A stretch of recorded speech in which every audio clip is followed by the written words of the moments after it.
सम्मानीय सभामुख महोदय, आज म अन्य विषयमा नभई नेपालको सीमा सुरक्षा सम्बन्धी गम्भीर विषयमा सदनको ध्यान आकर्षण गराउन चाहन्छु।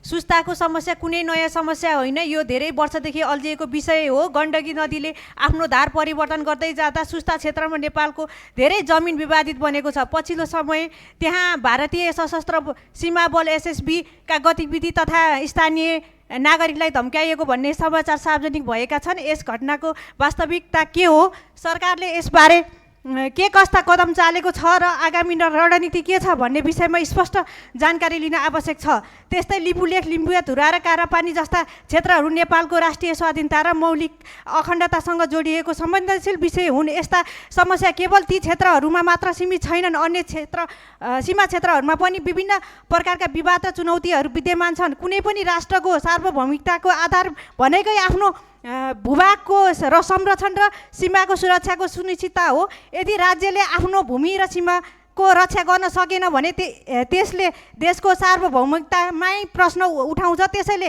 नेपाल सरकारले सीमा सम्बन्धित सबै विषयको सचेत छानबिन गरी आवश्यक कूटनीतिक पहल गरी अघि बढाओस् भन्ने मेरो आग्रह छ। आवश्यक परे दुई देशको सहमतिमा सीमावर्ती क्षेत्रमा वाल लगाउनु परे वाल, नत्र भने काडे तारबार भन्ने पनि लगाइयोस् भन्न चाहन्छु। धन्यवाद। सम्मानीय सभामुख महोदय, जङ्गली हात्तीको आतङ्क नयाँ विषय होइन, तर पछिल्ला वर्षमा यो समस्या झन् गम्भीर बन्दै गई मानव र वन्यजन्तुको द्वन्द्वको रूपमा लिएको छ। हालै मेचीनगर 4 का स्थानीय पद्मा पौडेलको जङ्गली हात्तीबाट आक्रमण भएको दुःखद निधन र यस समस्याको ताजा र पीडादायी उदाहरण हो।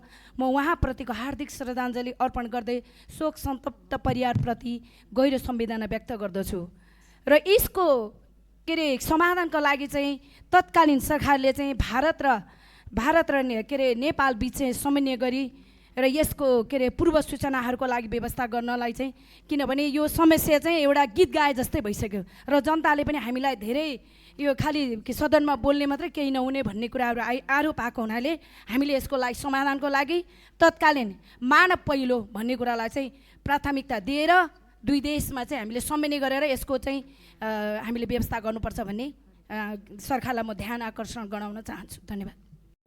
सम्माननीय सभामुख महोदय, म आज निकै भारी मनका साथ मेरो निर्वाचन क्षेत्र झापाको मेचीनगर स्थित बाहुनडाँगीका जनताहरूको पीडा लिएर यो सदनमा उपस्थित भएकी छु। सभामुख महोदय, हिजो बिहान 62 वर्षीय पद्मा पौडेलले आफ्नै घर बाहिर निस्किएर फुल टिप्ने क्रममा हात्तीको आक्रमणमा परि ज्यान गुमाउनुभयो। उहाँप्रति हार्दिक श्रद्धाञ्जली अर्पण गर्दै शोक सन्तप्त परिवारमा गहिरो समवेदना व्यक्त गर्न चाहन्छु र आज बिहान मेचीनगर 1 का किसानहरूको 3 बिघा जति, लगभग 3 बिघा जति मकै नष्ट हात्तीले गरिदिएको छ। बाहुनडाँगीका मानिसहरूका लागि हात्तीको त्रास यो कुनै नयाँ कुरा होइन। यो समस्या विगत 35-40 वर्षदेखि भोग्दै आइरहेका छन्।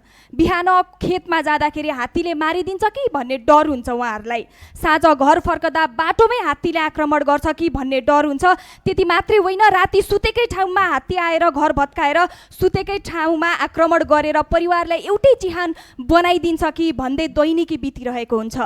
त्यहाँका नागरिकहरूलाई भेट्दा हरेक पटक एउटै कुरा भन्नुहुन्छ, साँझ हुने बित्तिकै डर लाग्छ, ढुक्क भएर सुत्नसम्म पाइँदैन, किनकि त्यहाँ एउटा दुईटा मात्रै होइन, प्रत्येक साँझ 40 देखि 50 को हाराहारीमा भारतबाट नेपाल हात्तीहरू प्रवेश गर्ने गर्छन् र ती हात्तीहरू रातभरि बाहुनडाँगीमा बस्छन् र बिहान भएपछि पुनः भारत फर्कने गर्छन्। सभामुख महोदय, यो समस्या केवल ज्यान जाने कुरा मात्रै होइन, वर्षभरि पसिना बगाएर लगाएको धान, मकै, सुपारी र अन्य बाली एकै रातमा नष्ट हुन्छ। घरगोठ भत्किन्छन्, किसानको महिनौको मेहनत केही समयमै समाप्त हुन्छ।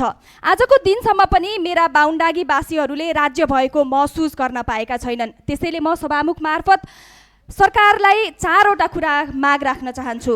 पहिलो नम्बरमा बाहुनडाँगीलाई हात्तीको चरण क्षेत्र बनाएर 2 नम्बरी धन्दा गर्न पल्किएका व्यक्तिहरूलाई तुरुन्त कारबाही गरियोस् र चरण क्षेत्र बनाउनका लागि राज राईलाई समय दिन्छु। छोटकरीमा आफ्नो बनाइराख्नुहोस्। धन्यवाद छ सभामुख महोदयलाई। 3-4 प्रश्न मात्रै राख्न चाहन्छु म। प्रधानमन्त्रीज्यूले दिनुभएको अभिव्यक्तिलाई संसदको रेकर्डबाट हटाइयोस् भन्ने हाम्रो माग थियो। सभामुखज्यूले कहिले त्यो हटाउने भनेर चाहिँ नि आदेश दिनुहुन्छ होला भनेर पर्खिरहेछौँ हामी व्यग्र पर्खिरहेछौँ। मलाई लाग्छ तपाईँले चाँडै नै त्यो अभिव्यक्ति हटाउने आदेश दिनुहुनेछ। अर्को कुरा, प्रधानमन्त्रीज्यू आएर आफ्नो अभिव्यक्ति सच्याउने भन्ने कुरा पनि हाम्रो माग यथावत रहेको छ र यो प्रधानमन्त्रीज्यूले दिनुभएको अभिव्यक्तिको कारणले हुनसक्छ।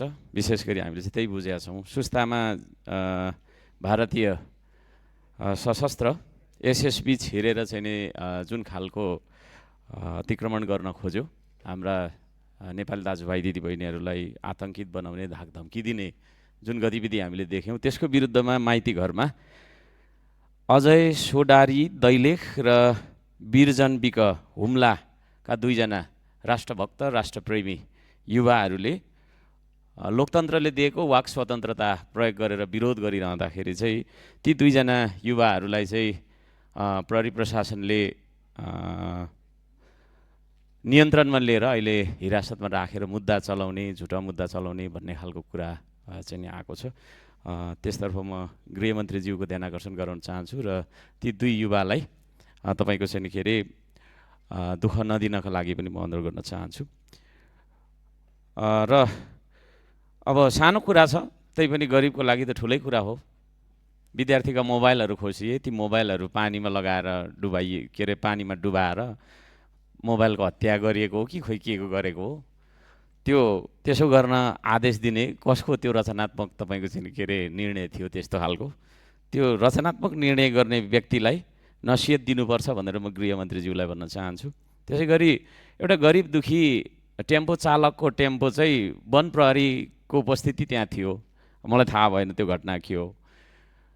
भिरबाट गुल्टाइदिँदै गरेको देखियो। त्यो दृश्यले पनि चाहिँ तपाईँको हामी मर्माहत छौँ र गृहमन्त्रीज्यूको त्यो पनि त्यसतर्फ म ध्यान आकर्षण गराउन चाहन्छु र दोषी उप कारबाही होस् र क्षतिपूर्तिको व्यवस्था गरियोस्। त्यसै गरी घरको छानामा ढुङ्गा हान्दै गरेको पनि देखियो। अचम्म लाग्छ हिजो आज प्रहरी यसरी उद्दण्ड भएको देख्दा, होइन? प्रहरी देख्ने बित्तिकै त हामीलाई शान्ति सुरक्षाको महसुस हुनुपर्छ। प्रहरी आयो है, अब चाहिँ हामी शान्त भयौँ, सुरक्षित भयौँ भन्ने हुनुपर्नेमा अब प्रहरी आयो, अब यसले चाहिँ हामीलाई केही खोसाउँछ कि अब के गर्छ कि भन्ने हिसाब किताबको तपाईँको वातावरण भइराखेको छ। त्यसले गर्दाखेरि गृहमन्त्रीज्यू यहाँले सदनमा हुँदाखेरि मैले उहाँलाई यही मार्फत तपाईँ ध्यान आकर्षण गराउन चाहेँ, प्रहरी देख्दाखेरि नागरिकलाई सुरक्षा र शान्तिको महसुस हुनु जरुरी छ। प्रहरी देख्दाखेरि हामी आतङ्कित हुनुपर्ने, डर मान्नुपर्ने भन्ने खालको तपाईँको जुन एउटा वातावरण सिर्जना हुँदैछ, यो वातावरण तुरुन्त सच्याइयोस् र लोकतन्त्रको ग्यारेन्टी गरियोस्। यिनै कुराहरू राख्न चाहन्छु। धन्यवाद।